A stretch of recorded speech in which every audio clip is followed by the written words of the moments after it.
Bismillahirrahmanirrahim. Assalamualaikum warahmatullahi wabarakatuh. Perkenalkan, nama saya Suliana. Saya perwakilan dari kelompok 8 atas nama sebagai berikut. Di sini saya akan menerangkan atau menjelaskan mengenai regenerasi pada Pisces, di mana kami mengambil contoh spesies yaitu ikan zebra. Sebelum kita memasuki materi pada pagi hari ini, marilah kita memanjatkan puji syukur kehadirat Allah Subhanahu wa Ta'ala karena telah memberikan kita rahmat dan hidayah sehingga kami dapat menyelesaikan video tentang regenerasi Pisces. Dan tak lupa juga kami mengucapkan terima kasih kepada dosen pembimbing mata kuliah perkembangan hewan. Jadi langsung saja materi pertama mengenai pengertian regenerasi. Jadi regenerasi itu yaitu memperbaiki bagian tubuh yang rusak atau telah lepas agar kembali seperti semula. Proses regenerasi ini terjadi ketika darah mengalir menutupi permukaan luka di bawah skap. Sel epitel tersebut bergerak secara amoeboid, pembentukan plastema kuncup regenerasi pada pembentukan bekas luka, dan proliferasi sel-sel diferensiasi secara mitosis.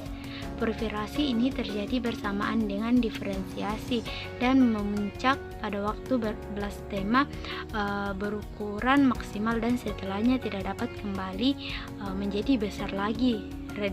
Rediferensiasi sel-sel diferensiasi bersamaan dengan berhentinya proliferasi sel-sel blastema. Regenerasi pada sirip ikan zebra bertujuan untuk mengetahui proses regenerasi sirip ikan secara detail, meliputi tahap-tahap sebagai berikut, yaitu penyembuhan luka, pembentukan blastema dan pemanjangan blastema, diferensiasi serta perkembangan secara regeneratif.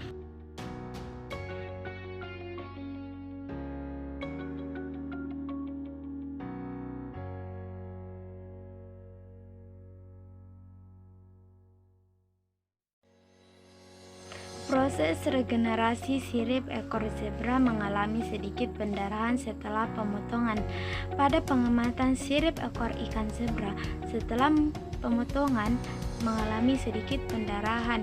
Lapisan tipis transparan di sepanjang bidang pemotongan muncul pada hari pertama setelah pemotongan selama 20-24 jam.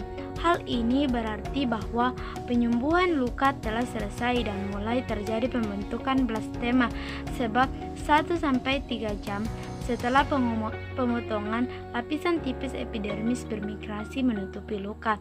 Respon ini tidak melibatkan proliferasi sel. Penebalan lapisan dimulai pada hari kedua setelah pemotongan selama 48 jam di sepanjang bidang pemotongan. Penebalan lapisan menandakan terjadinya pembentukan blastema di proliferasi sel pada bagian distal dari bidang pemotongan dan disorganisasi. Tahap diferensiasi ditunjukkan oleh terbentuknya pulau darah bagian proksimal bakal jari-jari berupa gumpalan berwarna merah pada hari kedua. Ini menandakan proses angiogenesis, yaitu pembentukan pembuluh darah kapiler baru yang merupakan proses alami dalam tubuh yang penting digunakan untuk penyembuhan luka selama regenerasi. Perkembangan regeneratif dimulai pada hari ketiga, di mana regenerasi semakin panjang pada daerah perifer sirip ekor dibandingkan dengan daerah medial. Struktur sirip ekor tersebut terbentuk pada awal perkembangan regeneratif dan terus memanjang hingga hari ke-8. Perkembangan selanjutnya adalah pembentukan ruas jari. Ruas jari terbentuk mulai pada hari ke-9 di bagian proksimal mulai dari pembentukan ruas. Ujung tiap jari-jari regenerat terlihat bergerigi teratur, di mana pada bagian distal perifer regenerat tampak bakal percabangan jari-jari. Sampai pada hari ke-11 seluruh jari-jari regenerat sudah terbentuk ruas di bagian proksimal. Namun pada bagian perifer ruas jari-jari regenerat telah terbentuk sampai bagian yang lebih distal. Pada hari ke-13, ruas pada jari-jari regenerat telah mencapai bagian distal regenerat. Pada hari ke-15 sampai hari ke-18, percabangan pada daerah perifer nampak jelas dan semakin memanjang pada hari ke-21. Pada hari ke-23, ujung generat sudah tidak terlihat lagi bergerigi. Pada hari ke-25, pigmen sudah mencapai ujung generat.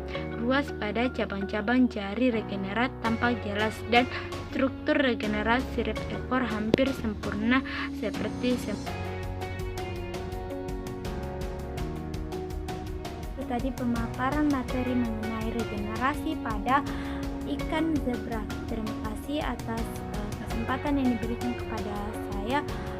Sekian dan terima kasih. Wassalamualaikum warahmatullahi